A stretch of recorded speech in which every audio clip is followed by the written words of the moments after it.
NEET UG 2024 परीक्षा के result पर घमासान जारी। ग्रेस मार्क्स वाले उम्मीदवारों को दोबारा परीक्षा देने का विकल्प। सुप्रीम कोर्ट का नीट काउंसलिंग पर रोक लगाने से इनकार। परीक्षा में अब भी उठ रहे सवाल। नीट परीक्षा के रिजल्ट पर देश भर में घमासान जारी है। इस परीक्षा के आयोजन और रिजल्ट अब भी कटघरे में है। जब सवाल उठे तो नेशनल टेस्टिंग जांच एजेंसी ने अपने बचाव में कई तर्क रखे, जो बच्चों की दलीलों के सामने टिक नहीं पाए। अपने भविष्य के साथ हो रहे खिलवाड़ को लेकर मामला सुप्रीम कोर्ट पहुंच गया। जिम्मेदारों कैसे पल में पलट जाते हैं, उसकी एक बानगी देखिए। सुप्रीम कोर्ट में सुनवाई होने से पहले ही एनटीए ने ग्रेस मार्क्स वाले परीक्षार्थियों को दोबारा परीक्षा देने का विकल्प दे दिया। इसके बावजूद परीक्षा और रिजल्ट पर कितने सवाल उठ रहे हैं, सुनिए। एनटीए ने खुद माननीय सुप्रीम कोर्ट के सामने माना कि जो उन्होंने ग्रेस नंबर दिए थे उससे बच्चों में डिससेटिस्फैक्शन हुआ, बच्चे प्रोटेस्ट पे आए। कहीं ना कहीं उन्होंने माना कि पहले कभी ऐसा नहीं है, पहली बार किया है, तो उन्होंने माना कि इसको हम हटा देते हैं ग्रेस नंबर को। हमारी 7 दिन से ये लड़ाई चल रही थी कि पहली बार आपने कैसे ग्रेस नंबर दे दिए, किस बेसिस पे आपने सोच लिया, बिना किसी को इन्फॉर्म किए, और आपने जब रिजल्ट आया तो बताया नहीं।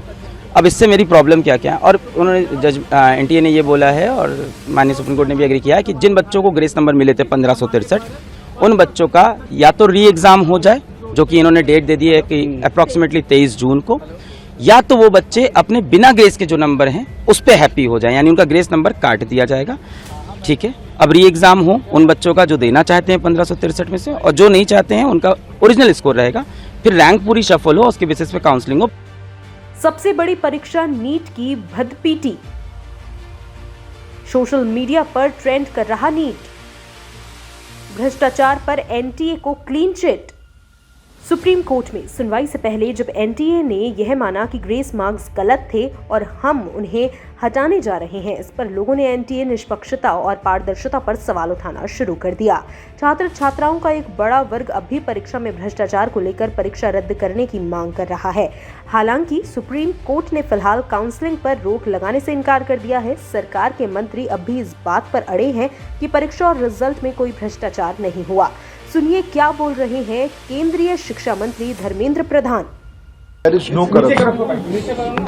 ये जो एक वातावरण बनाई जा रही है कि बहुत बड़ा एनामुलिज हुई है नीट के संबंध में। पिछले दिनों में नीट में आपकी जानकारी के लिए बताऊं 24 लाख स्टूडेंट्स अपीयर करते हैं। अभी जो मसला जो सुप्रीम कोर्ट के सामने आज भी चल रहा है, सरकार ने अपना पक्ष रखा है उसमें, ये लगभग 1550 स्टूडेंट की है और एक ग्रेटर क्वेश्चंस कुछ उठाए गए हैं। सरकार उसकी सामना करने के लिए, उसको संतुष्टि के साथ बच्चों को उत्तर देने के लिए बहुत प्रामाणिकता के साथ खड़ा है। स्पेसिफिक घटना जो आए हैं उसको सरकार गंभीरता से लिया है।